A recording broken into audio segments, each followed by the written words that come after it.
From a British officer watching 20,000 warriors rise up out of a valley where a second ago there was nothing, to the most advanced army on the entire planet getting wiped off the map before afternoon tea, to the proudest empire in human history learning the hard way that spears had just beaten their rifles. This is the Battle of Isandlwana explained. A disaster so complete, so humiliating, that the British government literally tried to bury the story before the public back home could ever find out what really happened out there. Because here's the setup nobody in London saw coming. In January of 1879, the British Empire was the biggest, richest, most powerful thing the world had ever seen. They ruled a quarter of the globe. They had steamships, they had telegraph lines, they had rifles that could drop a man from half a mile away. And they had a habit. Whenever they wanted something, they took it. And whoever happened to be standing on it usually did not last very long. So when they turned and looked at a kingdom in the corner of southern Africa called Zululand, they saw exactly what they expected to see. Some men, some spears, some cowhide shields, an afternoon's work. Spoiler alert, it was not an afternoon's work. But let's rewind. 'Cause to understand how this went so catastrophically, cosmically wrong, you gotta understand who these two sides actually were. First, the Zulus. And no, they were not a disorganized bunch of guys with pointy sticks, which is exactly what the British assumed, and exactly why the British got humbled. The Zulu Kingdom was a war machine. Decades earlier, a leader named Shaka had completely reinvented how these people fought. He threw out the old long throwing spear, 'cause throwing your only weapon is a genuinely terrible idea when you think about it, and he replaced it with a short, heavy stabbing blade called the ikwa. That name, by the way, comes from the sound it supposedly made when you pulled it back out of somebody. Yeah, that's the kind of detail that tells you everything about who you're dealing with. And Shaka didn't stop at the weapon. He built an entire society around war. Young men were organized into age regiments, drilled constantly, trained to run barefoot over 50 miles of rough ground in a single day, and taught one battlefield formation so beautiful and so deadly it deserves its own moment. But we'll get to that. Just remember it's coming, 'cause it's the whole reason we're here. Now the other side, the British, and leading them was a man named Lord Chelmsford, a career officer with a magnificent beard and a level of confidence that, in hindsight, is almost impressive. Chelmsford looked at the Zulus and did the math the way every overconfident empire does the math. My guys have guns, their guys have spears. Guns beat spears. Case closed, let's go home for supper. He was so sure of this that he made a decision that historians still wince at today. He didn't wait for a reason to invade. He manufactured one. 'Cause here's the thing. The Zulu king at the time was a man named Cetshwayo, and Cetshwayo did not want this war. At all. He'd actually spent years trying to stay on Britain's good side. He was smart, he was cautious, and he understood something the British didn't, which is that poking a superpower is usually how smaller kingdoms end up erased. So the British had a problem.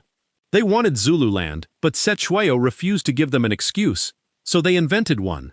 They handed him an impossible ultimatum, demanded he basically dismantle his entire army and his entire way of life in 30 days, and when he couldn't possibly comply, they said, well, guess that's a no, and marched right across the border. Cool, so we're doing this then. On January 11, 1879, Chelmsford led his columns into Zululand, and 11 days later, on January 22nd, his central column made camp at the foot of a strange, steep, rocky hill that the locals called Isandlwana. Remember that hill. It's about to become one of the most famous names in military history for all the wrong reasons. And here's the crazy part. The British didn't fortify the camp. They didn't circle the wagons into a defensive laager, which was the standard, proven, boring but effective thing to do in hostile territory. Why not? 3 reasons, and every single one of them is pure arrogance. Number 1. Chelmsford thought it would take too long and he was in a hurry. Number 2. He genuinely believed the Zulus wouldn't dare attack a British camp in broad daylight. And number 3, deep down, he did not think these warriors were a real threat to modern soldiers. So the tents went up in neat little rows, out in the open, with the enemy somewhere out there in a country the British didn't know at all. What could possibly go wrong? But that's nothing compared to the mistake he made next. On the morning of January 22nd, Chelmsford got word that a large body of Zulus had been spotted several miles away, and he took the bait. He split his force. He personally rode out with about half his men, roughly 2,500 troops, chasing what he was sure was the main Zulu army. He left the camp at Isandlwana under a colonel named Henry Pulane, a decent administrator who had, and I cannot stress this enough, almost no combat command experience. Pulane was a paperwork guy, and Chelmsford just handed him a camp of around 1,800 men and rode off toward a decoy. Because that's what it was. A decoy. The real Zulu army, more than 20,000 strong, was not where Chelmsford went. It was sitting completely silent in a deep ravine called the Gwebeni Valley, just a few miles from the camp. 20,000 men, hiding, waiting, and the British had absolutely no idea they were there. Just picture that for a second. An army the size of a small city, crouched in total silence behind the next ridge, and the most powerful empire on earth, walking around drinking tea like it's a picnic. And this is the part that historians always skip over too fast, so let me slow down. The Zulus actually weren't planning to attack that day. Cetshwayo's orders had been careful. Wait, gather strength, fight on your own terms. In Zulu belief, that day was a bad omen for battle. So they were resting, hidden, biding their time, and then a small British patrol, out scouting, rode right up to the edge of that ravine looking for stray cattle, and they looked down, and 20,000 warriors looked back up. Oh boy, here we go. There was no more waiting after that. The Zulu army rose up out of that valley like the ground itself had come alive, and they moved toward Isandlwana with a discipline that would have made any European general jealous. And now, finally, we get to that formation I promised you, because this is where the whole battle lives. Real quick though, if you're into the moments where history flips the entire script on the people who thought they'd already won, hit subscribe. Agent Fox digs up the stuff they skipped in your textbook, and this channel is full of it. Okay, back to the buffalo. The Zulus attacked using a formation called Impondo Zankomo, the horns of the buffalo, and it came in 3 parts. Number 1, the chest. That's the main body of veteran warriors that charges straight into the enemy's center and pins them in place. Number 2, and number 3, the 2 horns. Those are the younger, faster regiments that sprint wide, way out to the left and the right, curving around both sides of the enemy to completely surround them. And behind all of it sat the loins, the reserves, older men who literally sat with their backs to the battle so they wouldn't get too excited and charge early. The idea is simple and it is terrifying. The chest holds you, the horns wrap around you, and then they close, and there is nowhere left to run. It's not a charge, it's a set of jaws. And the British walked right into it. Pulane, the paperwork colonel, did what British doctrine told him to do. He formed a firing line and started pouring rifle fire into the advancing Zulus, and for a while it actually worked. The Martini Henry rifle was a monster for its day, and the Zulu chest took horrific casualties. Warriors fell in waves. For a few minutes from the British side, it probably looked like the textbook was right. Guns beat spears, see? Told you. But here's the kicker. The firing line was stretched way too thin, spread out over too much ground to cover the camp, and the horns were already sweeping wide around the flanks where the line was weakest. The Zulus were absorbing the losses and still coming. And then the 2 things every British soldier was quietly dreading started to happen at the same time. The ammunition.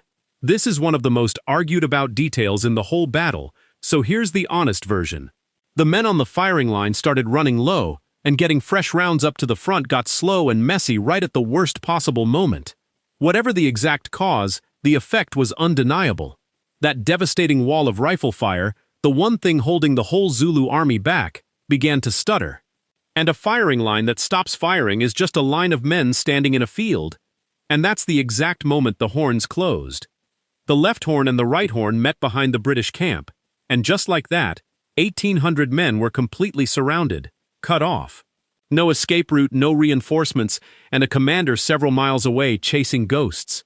The neat rows of tents became the middle of a slaughter. And here's the detail that still gives me chills. Around this time, in the early afternoon, there was a partial solar eclipse over the battlefield. The sky physically darkened while the fighting reached its peak. Imagine being a young soldier, thousands of miles from home, surrounded, out of ammo, and the sun itself starts going out over your head. The men who survived to write about it never forgot that sky. What followed was not really a battle anymore. It was close, brutal, hand-to-hand fighting, and the Zulus were built for exactly this. The Ikwa did its work. In a matter of hours, the camp at Isandlwana was overrun almost completely. Around 1,300 men on the British side were killed. It was, at that point, the worst defeat a modern European army had ever suffered at the hands of an African kingdom. Wiped out. In an afternoon. By the men they'd laughed at. And when Lord Chelmsford, off chasing his decoy, finally rode back toward camp that evening and saw the truth, the accounts say he was almost speechless. He'd left in the morning certain he was about to win a quick, tidy little colonial war. He came back to a field of his own, dead, and a Zulu victory so total it didn't seem possible. One officer with him supposedly said, "But I left 1,000 men there." And the horrible answer was, "Yeah, you did." So let me ask you the thing that historians have been arguing about for almost 150 years. Who actually lost Isandlwana? Was it Chelmsford's arrogance? The man who split his army and refused to fortify the camp because he couldn't imagine spears beating guns? Or was it something bigger? The entire empire's assumption that technology automatically makes you untouchable, that a rifle in your hands means you never even have to respect the other side. Drop your verdict in the comments, and actually defend it, because I will be down there reading them and arguing back. But wait, there's more. Because the story didn't end the way you'd think. Here's the twist nobody expects. Winning at Isandlwana was, in a strange way, the beginning of the end for the Zulu Kingdom. Because you do not humiliate the British Empire in front of the whole world and just walk away. When the news finally reached London, the country went into shock, then into fury. The government that had quietly started this war now poured a massive second army into Zululand, determined to erase the shame at any cost. And 6 months later, at a place called Ulundi, they did exactly that. The Zulu Kingdom that had won the most stunning victory of the war ended up broken, carved up and swallowed by the empire anyway. Cetshwayo, the king who never even wanted this fight, was captured and sent into exile. He'd been right about everything, and it didn't save him. And when you sit with that, Isandlwana stops being just a cool underdog story and turns into something sadder and way more honest. Because those 20,000 men who rose out of that valley fought one of the most brilliant battles in military history, defending their own home against an invasion they never asked for. And they won. And it still wasn't enough, because the thing they beat was too big to stay beaten. The victory was real. The tragedy is that being right and being brave doesn't always mean you get to keep your kingdom. And honestly, that echo hasn't gone anywhere. We still live in a world full of powers that look at somebody smaller, somebody they've decided is primitive or backward or not a real threat, and assume the fight is already over before it starts. Isandlwana is the permanent reminder that the empire staring down at the people it underestimates is usually the empire that's about to get the worst surprise of its life. So I want to hear it. Who do you blame for Isandlwana? The arrogant general or the arrogant empire behind him? Tell me down in the comments. And listen, if this story got its hooks in you, smash that like button, because it genuinely tells YouTube to push forgotten history like this out to way more people. Then subscribe, because next time I'm exposing the man who failed one single exam, snapped, decided he was the younger brother of Jesus Christ, and went on to start the bloodiest civil war in all of human history, a rebellion that killed over 20 million people. You do not want to miss that one. Click this video right here, Agent. I'll see you on the next mission.